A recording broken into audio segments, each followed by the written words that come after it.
వాక్యానికి ప్రాధాన్యత ఇచ్చా ఎప్పటికైనా. నా దేవుడు ఉన్నది ప్రకటించమన్నాడు. నా దేవుడు పక్క మాటలు కానీ చెప్పబడిన మాటలు కాదు.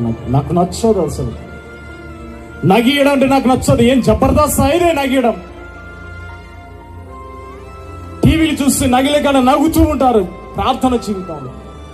అది ఏమంటే అలా చెప్తూనే వాళ్ళు మేలుకుంటారు. ఏంది మేలుకుంటారు? దేవుడు చెప్పాడమ్మా ఇట్లా. దేవుడు ఎక్కడైనా ఉపమానం చెప్పాడు కానీ ఎక్కడైనా ఇదిగో ఫలానా అమ్మాయి కర్రదానా ఏదైనా కదానా అని అంటారా? చూడండి, దేవుడు పరిశుద్ధాత్మ దేవుడు నీళ్ళ పని చేస్తే పక్కన ఆలోచన ఏది కూడా తీసుకొని ఉంచడు. ఎందుకో తెలుసా? తన వాక్యమే ప్రాధాన్యత ఇచ్చే దేవుడు, తన మాటకే ప్రాధాన్యత ఇచ్చే దేవుడు. ఈ లోకం లేదంటే ప్రతి వారి కూడా ఆకర్షించబడుతుంది. ఎందుకంటే లోక మాటలకు ఆకర్షించబడతా. నేను అనగనగా ఒక ఊరిలో ఒక రాజు ఉన్నాడమ్మా అని చెప్తా, అది మాత్రమే గుర్తుపెట్టుకుంటారా? ఏంది ఇది? వాక్యం.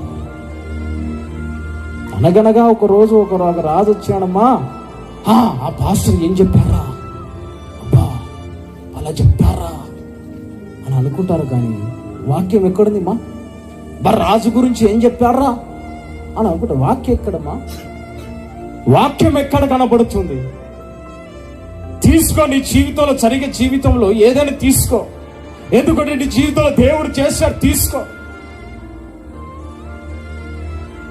అదే నీకు సాక్షిగా నిలబడితే తీసుకో. అందుకే ప్రార్థన వలన మెలకువగలిగి ఉంటే సాతానునికి చోటు ఇవ్వను, అపవాదికి చోటు ఇవ్వను. అందుకే ఎక్కడ పోయినా కూడా చాలా మంది చెప్పేవారు, వాళ్ళు నిద్రపోతుంటారు, ఏదైనా చెప్పునా లేలున్నాయి. అది కాదు, వాక్యమే దేవుడు కనుక ఆ దేవుడే. అది చదువుదాం. యోహాను సువార్త చదివి ముగిస్తా నేను. 1వ అధ్యాయం. ఆది యందు వాక్యము నేను, వాక్యము దేవుని ఉండెను. ఏంగా దేవుడే ఉన్నాడంటమ్మా? వాక్యం దేవుడే ఉన్నాడు. వాక్యమే దేవుడే ఉన్నాడు. దేవుడు నీలో పని చేస్తే జోక్స్ మాటలు చెప్పుతాడా ఏమా? దేవుడు నీలో పని చేస్తే జోక్స్ మాటలు చెప్పుతాడా? మనుషులు ఎందుకు అట్రాక్ట్ అయిపోతున్నారు?